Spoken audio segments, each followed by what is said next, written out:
Hello, traders. FX Pip Collector here. Today is Sunday, October 12th, and this is my full top-down analysis for gold. And we're on the monthly time frame, working our way all the way down to the 1 hour for the full top-down.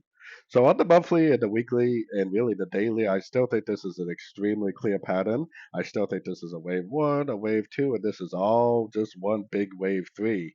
And you can even make out the subdivisions of this wave three on the monthly because we got a one of three, a two of three, and this is definitely still a three of three.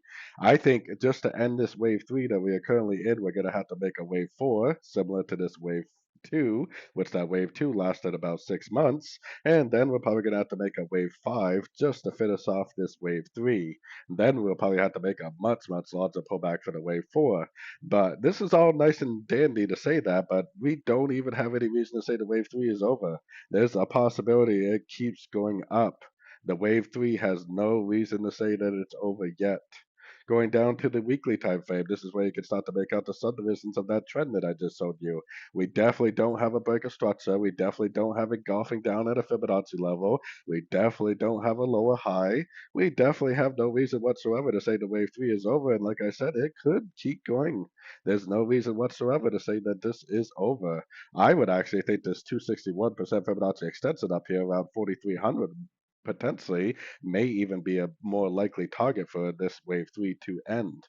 Now, going down to the daily time frame, we did make it a pretty impulsive down this week, but it really didn't break any structure. It didn't make a lower high. I mean, the trend is up on the daily, the weekly, and the monthly. On the daily, you can see that we have a trend that started right here. So we have a one, we have a two, and we're still in a wave three on the daily. So we're in at least a second or possibly even a third degree wave three right now, which is why this has been such a strong trend.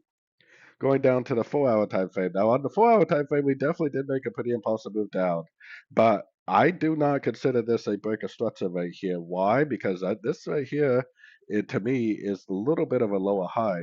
I think that the most recent structure that really counts is actually way down here. Right now, the only thing we really know for sure is that this wave from here to here is over. We possibly could just end up making a pullback to that wave and end up continuing the uptrend. We also could potentially just continue the uptrend from here, especially because we are likely in a third degree wave three right now. So going down to the 1 hour time frame, yes, we did have an impulsive down. This is probably a little bit of an equal top right here, so you could probably argue that this could be a break of structure, but I don't really consider it much of a break of structure. I see a couple possibilities here. I see the possibility this is an ABC correction right here. This is just going to keep on going up. I also see the possibility that this is like a double top right here. This first move down is an A, and we're currently in a wave B. That's why I got my Fibonacci retracement on here, because if it does break to the downside at one of these Fibonacci retracement levels, if you get like a break of structure to the downside, then it's probably going to start a move to the downside for a wave C. Now, I hate even showing this on this video because right now we are in an uptrend on all higher time frames. It is no reason whatsoever to think that it will do that or that it has to do that. I think there's a good chance that it will do that, but I also think there could be even a better chance that it just does something like this and just keeps on going up. So because every single high time frame is still in an uptrend, I still have a very, very hard time recommending shorts in any significant way. I still think that longs need to be the top priority for us. So anyways, don't forget to check out my website linked over here in the corner. And as always, thank you for watching and happy trading.